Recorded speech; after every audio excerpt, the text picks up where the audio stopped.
Hi hello ನಮಸ್ಕಾರ ಬೆಂಗಳೂರು. ನಾನು ನಿಮ್ಮ ಪ್ರೀತಿಯ ಸಂತೋಷ್ ಕಾಸ್ಮಿಕತ್ ರಿಯಾಲಿಟಿಯಿಂದ. ಯಾರೆಲ್ಲ ಕೆಂಪೇಗೌಡ ಲೇಔಟಲ್ಲಿ ಸೈಟ್ ನೋಡ್ತಾ ಇದ್ದೀರಾ ಅವ್ರಿಗೋಸ್ಕರ ಈ ವಿಡಿಯೋ ಕೊನೆವರೆಗೂ ಸ್ಕಿಪ್ ಮಾಡದೆ ನೋಡಿ. ಹಾಗೆ ಈ ಪ್ರಾಪರ್ಟಿ ಬಂದ್ಬಿಟ್ಟು 2 ಪ್ರಾಪರ್ಟಿ ಇದೆ, 6254 ಹಾಗೆ 6255 ಅಂತ. ಇಲ್ಲಿ 300 ಫೀಟ್ ರೋಡ್ಗೆ ಬರೀ 300 ಮೀಟರ್ಸ್ ಅಲ್ಲಿ ಇದೆ. ಹಾಗೆ ಚಲಗಟ್ಟೆ ಮೆಟ್ರೋ ಸ್ಟೇಷನ್ ಇಂದ ಬರೀ 1 ಕಿಲೋಮೀಟರ್ ಇದೆ. ಇದು ಮೆಜರ್ಮೆಂಟ್ ಬಂದ್ಬಿಟ್ಟು 30-40 ಆಗಿರುತ್ತೆ. ಹಾಗೆ ಇದು ಬಂದ್ಬಿಟ್ಟು ವೆಸ್ಟ್ ಫೇಸ್.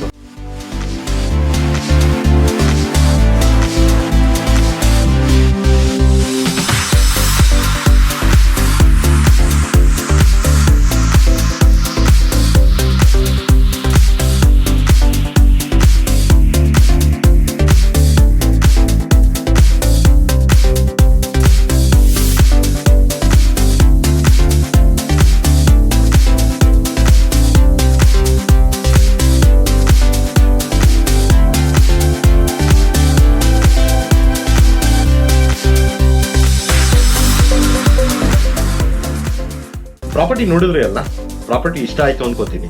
ಇನ್ನೇನಾರ ಹೊಸ ಪ್ರಾಪರ್ಟೀಸ್ ಬೇಕು ಅಂತಂದ್ರೆ ನಮ್ಮ ಚಾನಲ್ ನ ಲೈಕ್ ಅಂಡ್ ಸಬ್ಸ್ಕ್ರೈಬ್ ಆಗಿ. ಹಾಗೆ ಇನ್ನೂ ಹೆಚ್ಚಿನ ಮಾಹಿತಿ ಬೇಕಾದ್ರೆ ಡಿಸ್ಪ್ಲೇ ಆಗ್ತಾರೋ ನಂಬರ್ಗೆ ಕಾಲ್ ಮಾಡಿ. Thank you.